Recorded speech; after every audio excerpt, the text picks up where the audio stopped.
No weaker animal across the breadth of the cosmic zoo could ever hope to rise to the ruthless, single-minded heights that a human in love could ascend to, because love, not hate, moved the race of men to overturn galaxies.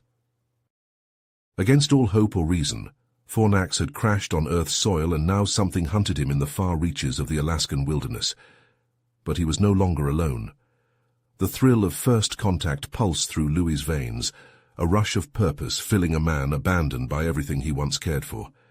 Driven by nothing more than fading coordinates, Louis set out to find a new friend in a cold world, packing for a hike into the unknown. Louis was smart enough to know the truth.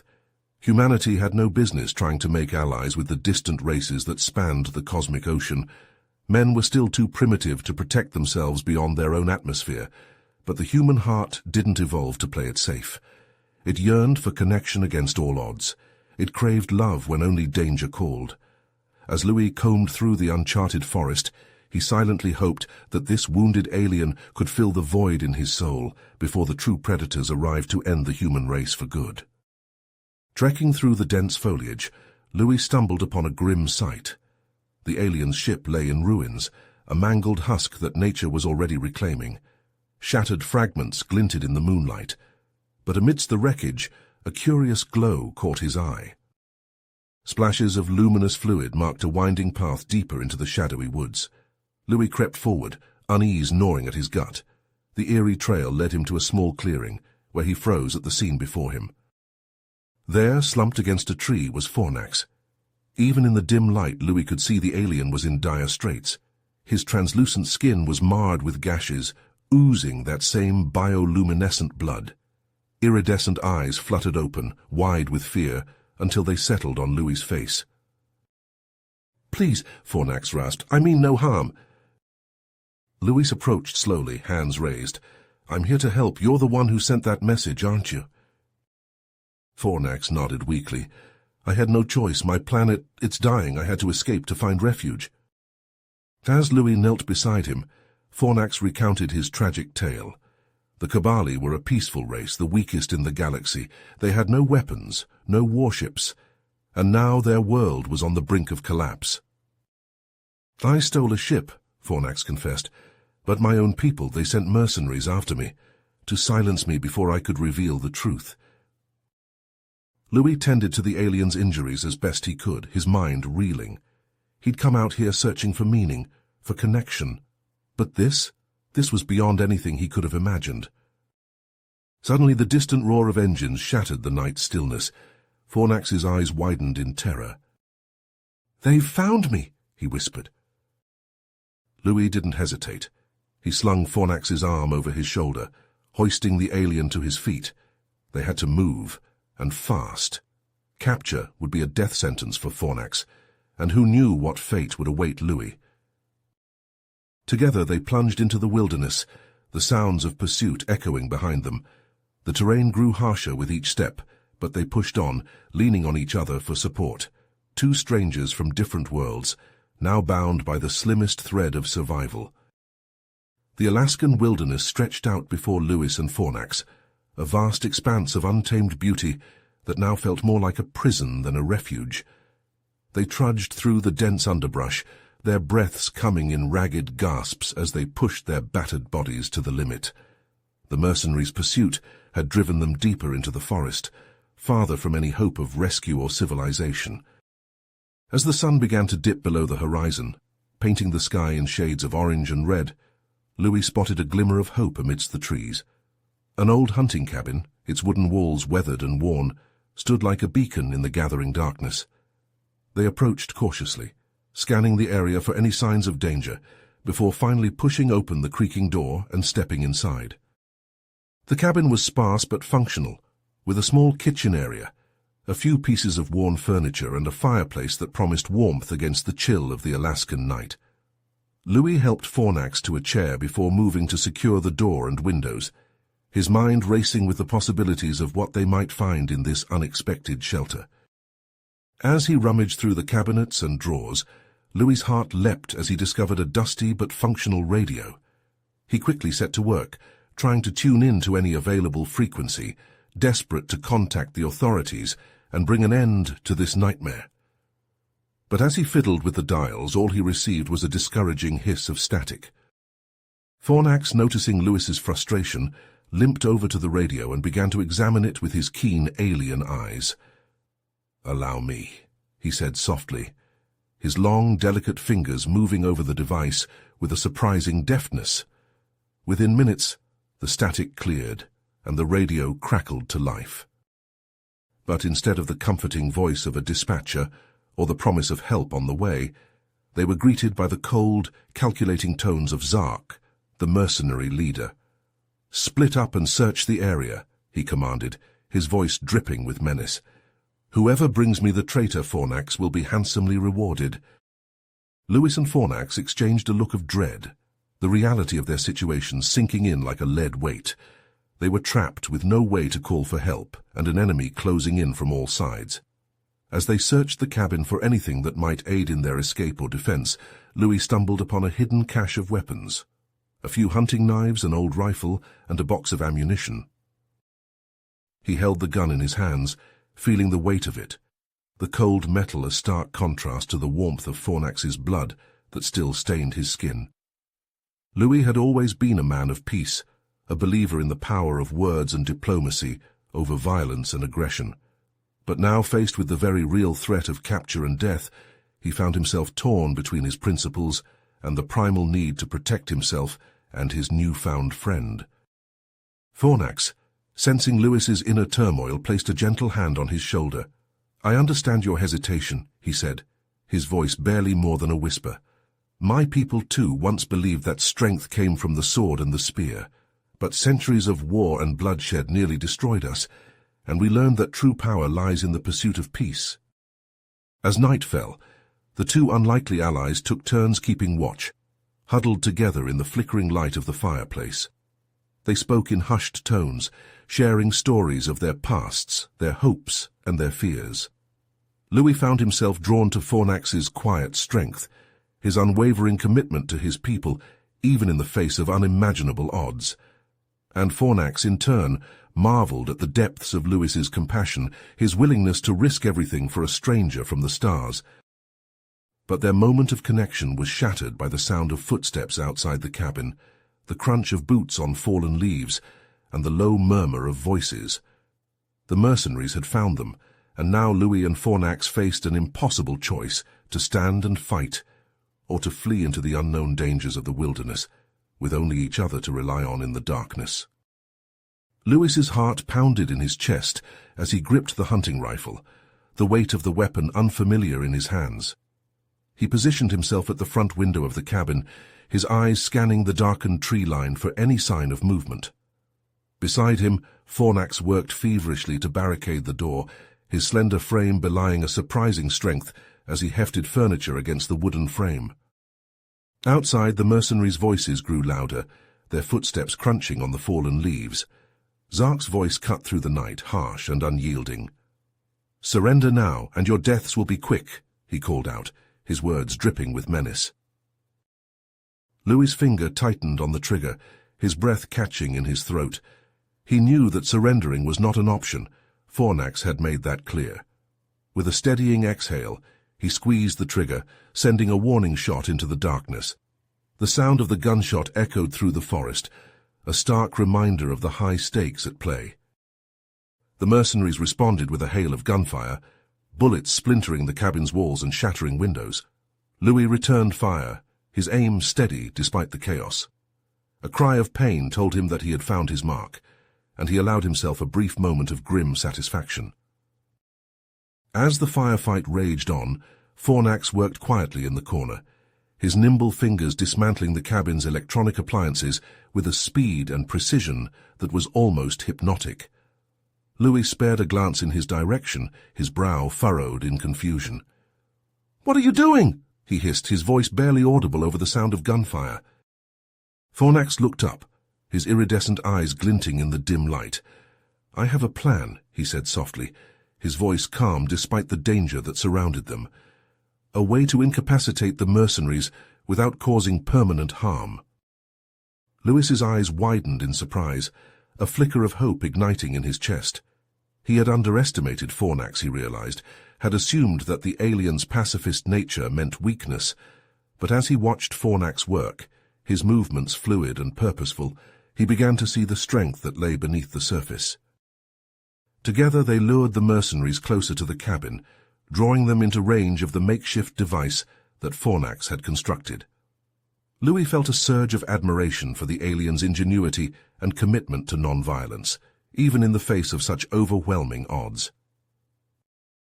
Just as Zark and his team broke through the door, their weapons raised and their faces twisted with rage, Fornax activated the device.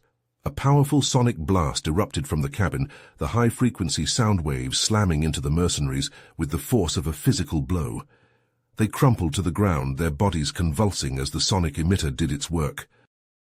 Louis and Fornax wasted no time, gathering what supplies they could and fleeing into the night. They knew that the mercenaries would not stay down for long, and that they needed to put as much distance between themselves and the cabin as possible. As they ran through the wilderness, Louis's mind raced with questions. He turned to Fornax, his voice low and urgent.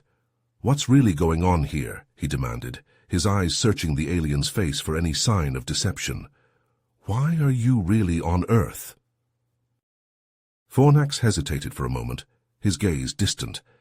Then, with a heavy sigh, he reached into a hidden pocket of his suit and withdrew a small metallic object.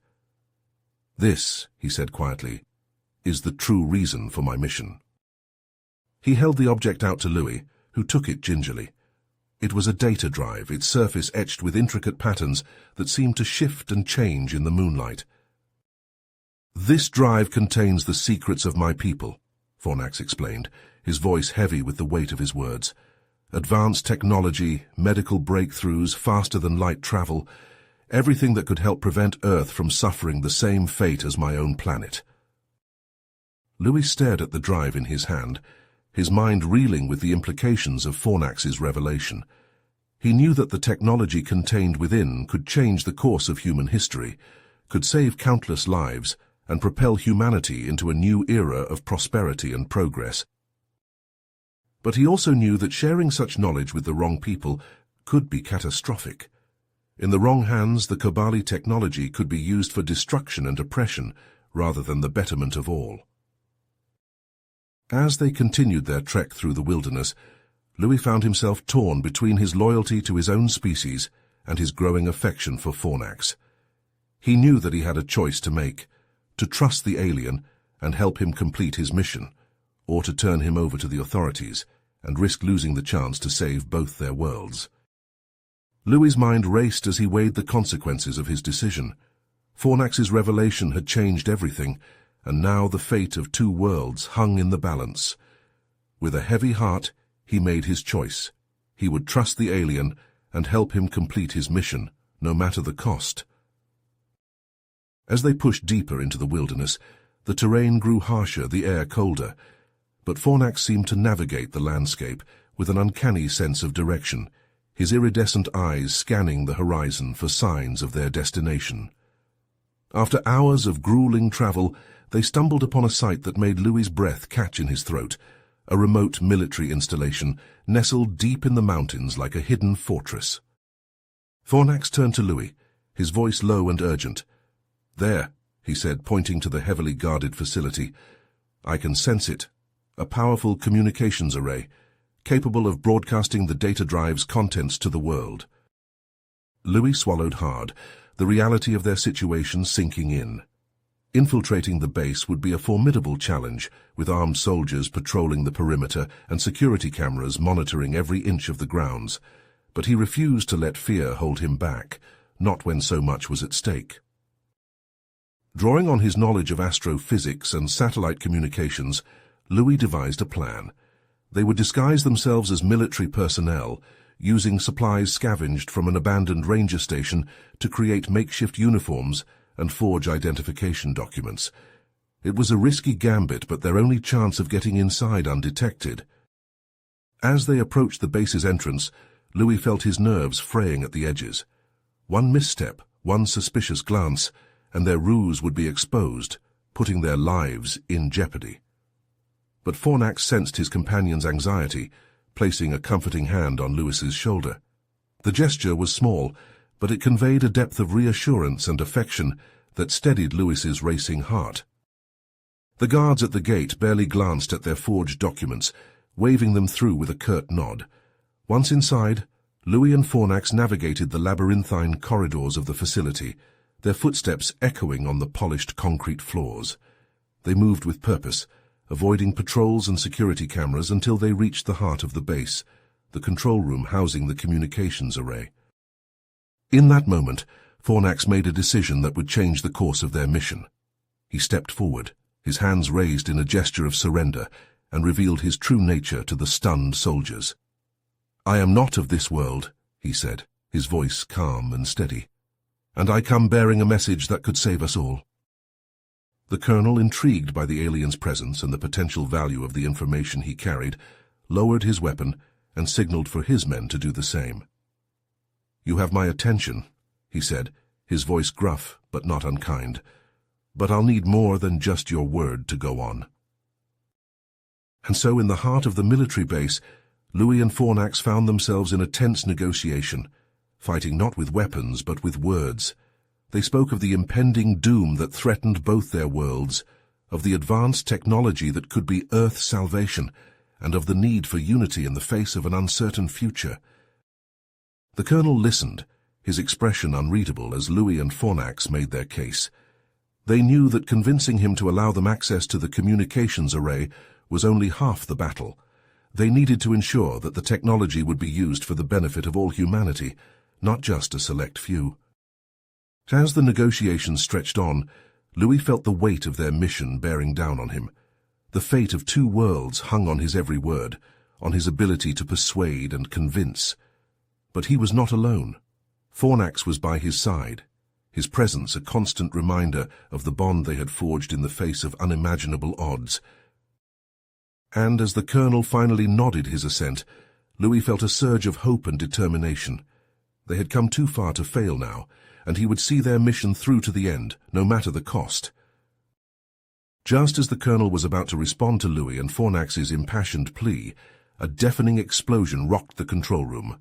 Alarms blared as soldiers rushed to their stations, barking orders and readying their weapons. The colonel's eyes widened as he scanned the security feeds, his face growing pale. "They've found us," he said grimly, turning to Louis and Fornax. "Your mercenaries have launched an all-out assault on the base." On the screens, chaos erupted as Zark and his team stormed the facility, their advanced Kobali weaponry cutting through the base's defenses like a hot knife through butter. Soldiers fell left and right, their screams echoing through the halls as the mercenaries pressed forward, driven by an obsessive determination to capture Fornax at any cost. The colonel, his jaw set, turned to Louis and Fornax. "I'll help you broadcast the data, but only if you help us defend the base. We need every able body we can get." Louis hesitated, his pacifist nature warring with the urgency of the situation. But as he looked at Fornax, he knew that he couldn't stand by and watch as innocent lives were lost. With a nod, he accepted the colonel's offer, steeling himself for the battle to come. Together, Louis and Fornax joined the colonel and his troops in fortifying the base's defenses. Drawing on their knowledge of Kobali technology, they improvised weapons and traps, turning the facility into a deadly maze for the advancing mercenaries. As the first wave of attackers breached the perimeter, Louis found himself in the thick of the fighting, a rifle clutched in his shaking hands. He had never fired a weapon in anger before, but as he saw Fornax fighting alongside him, he drew on a newfound courage, taking down mercenaries with well-aimed shots. Fornax, too, proved to be a formidable combatant, using his sonic emitter to disrupt the mercenaries' communications and disorient them. The defenders rallied around the aliens' ingenuity, pushing back against the onslaught with renewed determination. But as the battle raged on, Louis and Fornax found themselves separated in the chaos, each facing their own challenges. Louis, pinned down by enemy fire, relied on his wits and resourcefulness to survive, improvising barricades and using the base's layout to his advantage. Fornax, meanwhile, found himself face-to-face with Zark, the mercenary leader's eyes gleaming with a cruel obsession. The two Kobali circled each other, Zark's advanced weaponry against Fornax's quick thinking and non-violent tactics. As the battle reached its climax, Louis and Fornax, battered and exhausted, finally reunited in the control room. With the help of the Colonel and his remaining soldiers, they managed to broadcast the data drive's contents, sending a message of hope and unity to the world. Louis and Fornax exchanged a look of dread, the realization sinking in. They had won the battle, but the war was far from over. As they helped the wounded and assessed the damage, they knew that they would have to find a way to escape the base and evade capture, all while coming to terms with their growing feelings for each other and the uncertain future that lay ahead. As the sound of gunfire echoed through the base, Louis and Fornax knew their time was running out. The Colonel, his face grim, pulled them aside. "There's an old evacuation tunnel," he said, his voice low and urgent.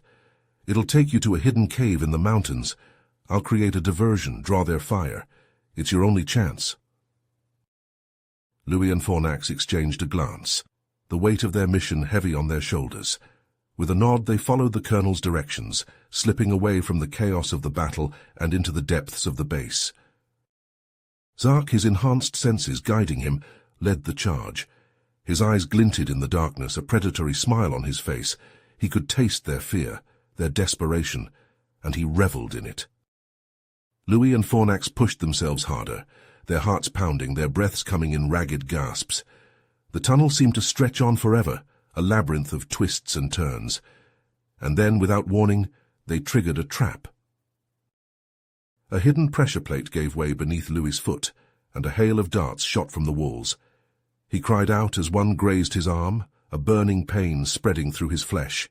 Fornax, reacting with inhuman speed, pulled him to safety, his eyes scanning the tunnel for more dangers. They moved more cautiously now, Louis leaning on Fornax for support. The alien's strength was a comfort, his presence a beacon of hope in the darkness. Together, they navigated the traps and obstacles, Louis's mind racing as he deciphered ancient clues, and Fornax's agility, allowing him to bypass physical barriers. But the mercenaries were relentless, drawing ever closer. As Louis and Fornax neared the end of the tunnel, they heard the sound of rushing water, a dull roar that filled their ears. They emerged onto a ledge, a subterranean river churning below. There was no other way out. With the mercenaries' footsteps echoing behind them, Louis and Fornax shared a look of grim determination. They clasped hands, took a deep breath, and leaped into the icy depths. The water was a shock, stealing the breath from their lungs. The current pulled at them, threatening to tear them apart, but they clung to each other, their bond a lifeline in the darkness. They kicked and struggled, fighting their way through the underwater passage, until their lungs burned and their limbs ached. Just when it seemed they could go no further, they broke the surface, gasping and sputtering. They dragged themselves onto the rocky shore, shivering and exhausted, but alive. The evacuation point, a hidden cave, loomed before them, a promise of temporary safety. Inside they collapsed onto the cold stone floor, their breath misting in the chill air. For a long moment they simply held each other, the adrenaline slowly fading from their systems. And then, in the quiet stillness, something shifted between them. Louis looked into Fornax's iridescent eyes, seeing the depth of emotion there, the bond that had grown between them through their trials. And Fornax, his hand gentle on Louis's cheek, leaned in close, their faces inches apart. "Louis," he whispered, his voice raw with feeling, "I never thought I could find a connection like this, not in a million lifetimes. But with you, everything feels right, like it was meant to be." Louis's heart swelled, a warmth spreading through his chest despite the chill. He knew in that moment that their love was more than just a fleeting spark, born of desperation and danger. It was something real, something worth fighting for. "I feel it too," he murmured, his lips brushing against Fornax's, "and no matter what happens, no matter what we face, we'll face it together." They held each other close, drawing strength from their love, from the knowledge that they had each other.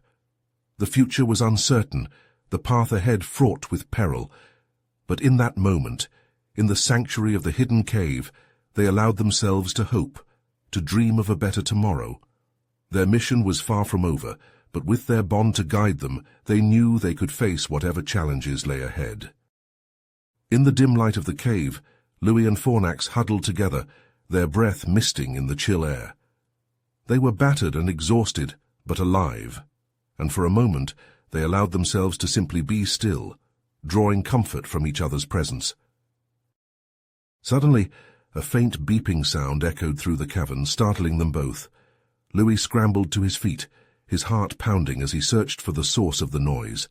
Fornax, his eyes widening, pointed to a small, blinking device nestled among their scattered supplies. "A distress signal," he whispered, his voice hoarse from their ordeal. "But who could have found us here?" Louis approached the device cautiously, his fingers trembling as he activated the message. A holographic image flickered to life, casting an eerie blue glow across the cave walls. The figure that appeared was a Kobali, but unlike any Louis had seen before. He was tall and lean, with piercing eyes that seemed to burn with an inner fire. "Greetings, Fornax," the figure said, his voice deep and commanding. "I am Raxor, leader of the Kobali resistance. We have heard of your mission and the data drive you carry. We believe it could be the key not only to saving Earth, but also to liberating our own people from the tyranny of our government." Louis and Fornax exchanged a glance, their eyes wide with surprise and a glimmer of hope. Raxor continued, outlining his proposal for an alliance. He offered them a ship to escape Earth and a safe haven among the rebels, in exchange for their help in planning and executing a daring raid on a heavily guarded government facility on the Kobali homeworld. "We have reason to believe," Raxor said, his voice low and urgent, "that the key to overthrowing the regime is hidden within that facility. With your knowledge and skills, we could finally bring an end to the oppression and suffering of our people."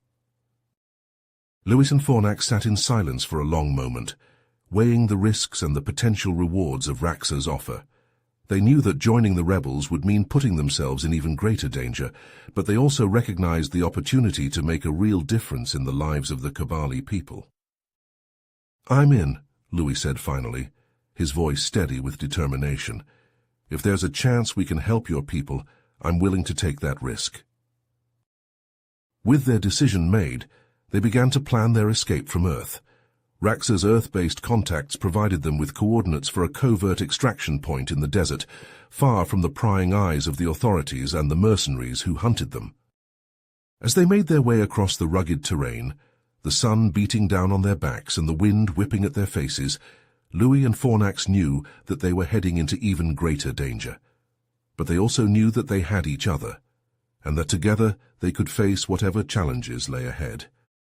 Suddenly the sound of engines roared in the distance, growing louder with each passing second. Louis's heart sank as he recognized the sleek black vehicles of Zark and his team, their weapons glinting in the harsh desert light. "They found us," he shouted over the din, his hand tightening on the steering wheel of their battered jeep. "We have to lose them before we reach the extraction point." Fornax, his face grim with determination, leaned out the window, his sonic emitter at the ready. He fired off a series of blasts, the high-frequency waves kicking up clouds of sand and debris that momentarily obscured their pursuers' vision. But Zark and his team were relentless, their vehicles closing the gap with each passing mile. Louis pushed the jeep to its limits, his knuckles white as he swerved and dodged across the unforgiving landscape. As they neared the extraction site, Louis's eyes widened in disbelief. Ahead of them, a heavily armed military convoy had set up a blockade, their weapons trained on the approaching vehicles. "We're trapped," Fornax said, his voice tight with tension. "We'll have to find a way through." Louis nodded grimly, his mind racing as he scanned the terrain for any possible advantage. He spotted a narrow ravine off to the side, its steep walls offering a potential escape route. "Hold on," he shouted, yanking the wheel hard to the left. The jeep lurched and bounced as it plunged into the ravine, the mercenaries and the military convoy momentarily lost from view. But their relief was short-lived.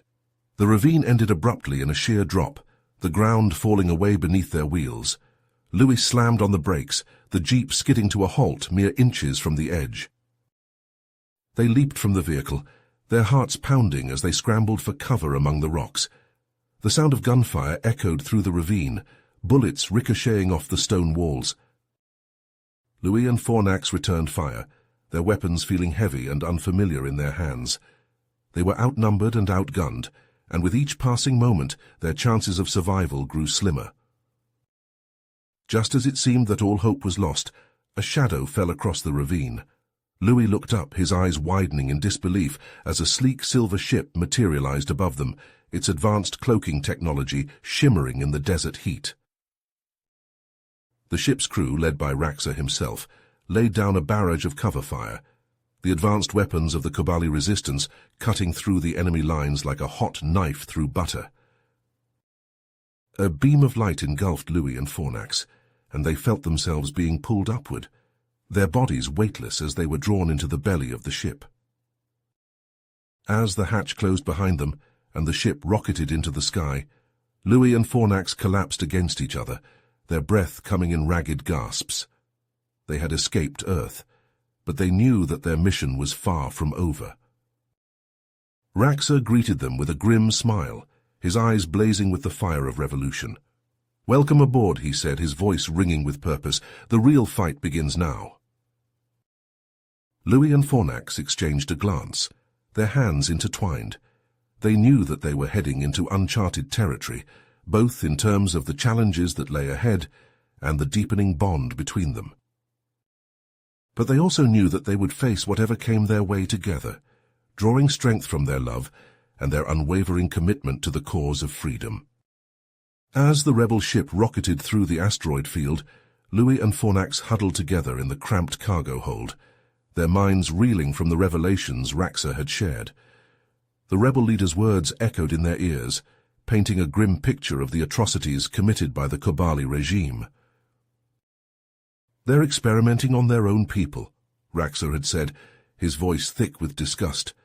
"Trying to create super soldiers, living weapons to crush any resistance." Louis felt a chill run down his spine at the thought of such cruelty. He glanced at Fornax, seeing the same horror reflected in the alien's iridescent eyes. They both knew that exposing these dark secrets was the key to turning the tide against the government, to sparking a revolution that could free the Kobali people from tyranny. Suddenly the ship shuddered violently, throwing them against the bulkhead. Alarms blared as the acrid scent of burning circuitry filled the air. Louis stumbled to his feet, his heart pounding as he realized what was happening. "We're under attack," he shouted, his voice barely audible over the din of explosions.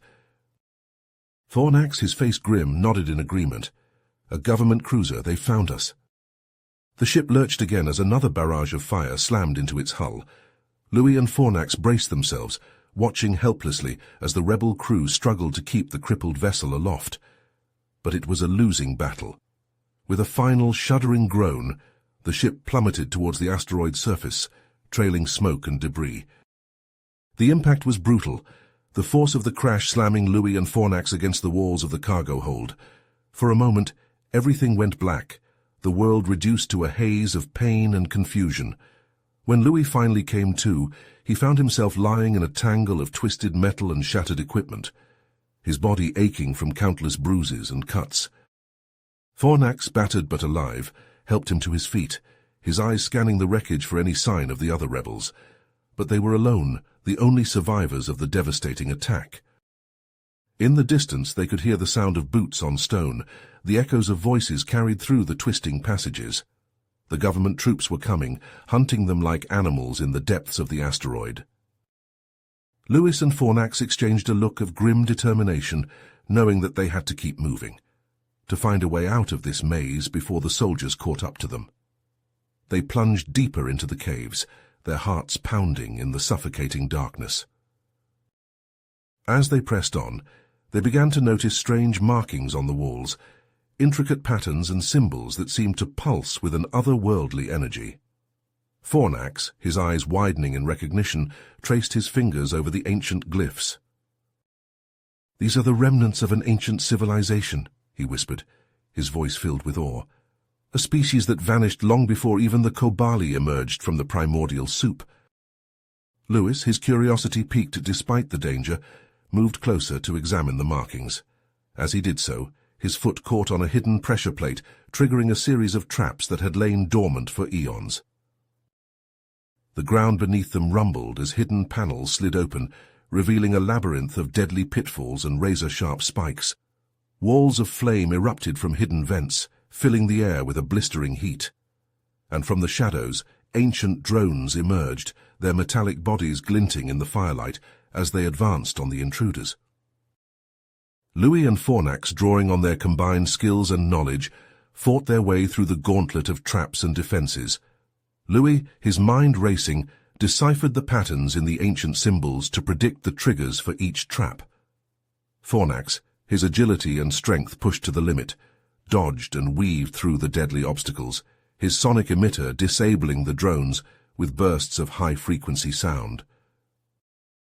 As they battled their way deeper into the ruins, they stumbled upon a hidden chamber, its walls lined with pulsing conduits of energy. At the center of the room, resting on a pedestal of shimmering metal, was an artifact unlike anything they had ever seen. It was a sphere of swirling colors, its surface etched with intricate patterns that seemed to shift and change before their eyes. Louis, his heart pounding with a mix of fear and excitement, reached out to take the artifact, feeling its weight settle into his palm. But as he did so, a figure emerged from the shadows, a cruel smile twisting his features. It was Zark, flanked by a team of government super-soldiers, their bodies augmented with cybernetic enhancements and bristling with advanced weaponry. "You've led us on quite the chase," Zark sneered, his eyes glinting with malice. "But it ends here. Hand over the artifact and I might just make your deaths quick."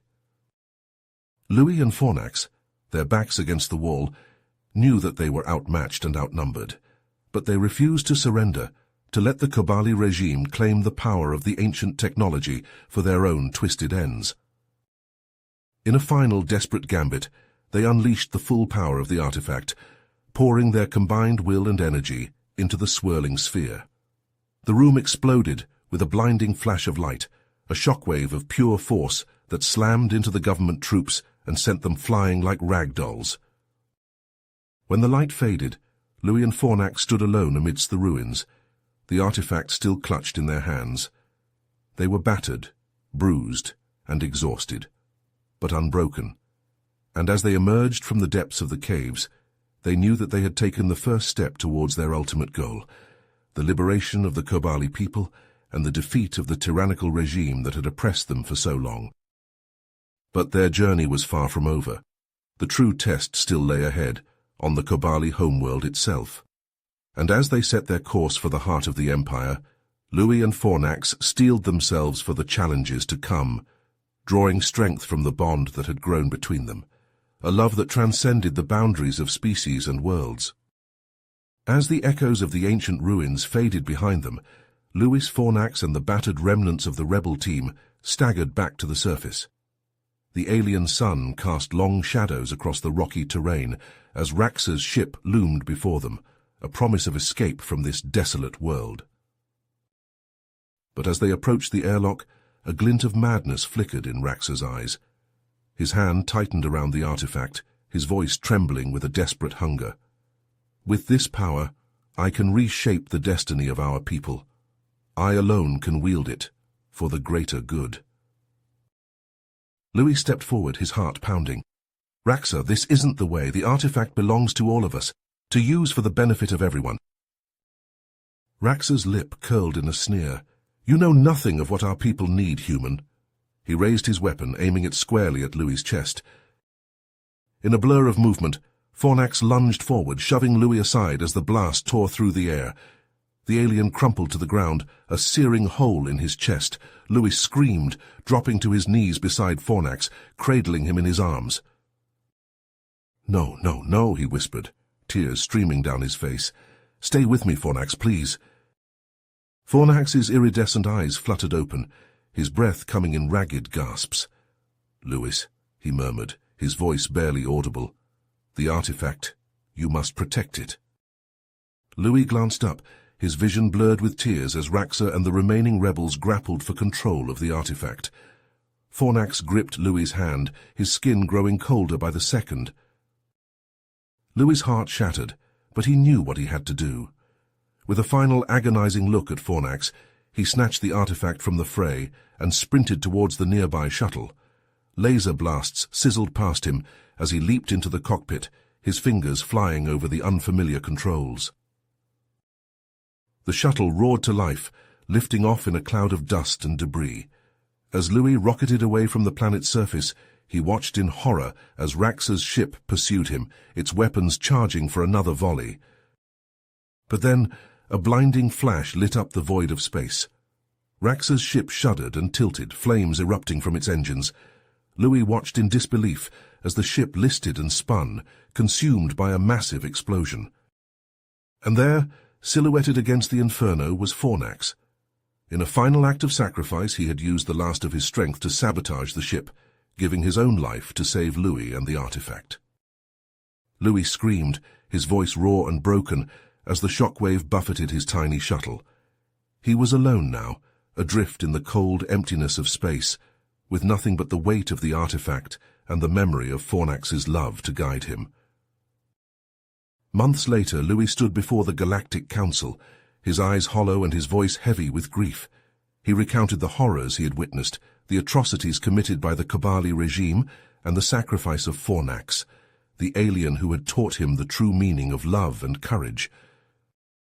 As the council members debated and argued, their voices rising in a cacophony of outrage and sorrow, Louis slipped away.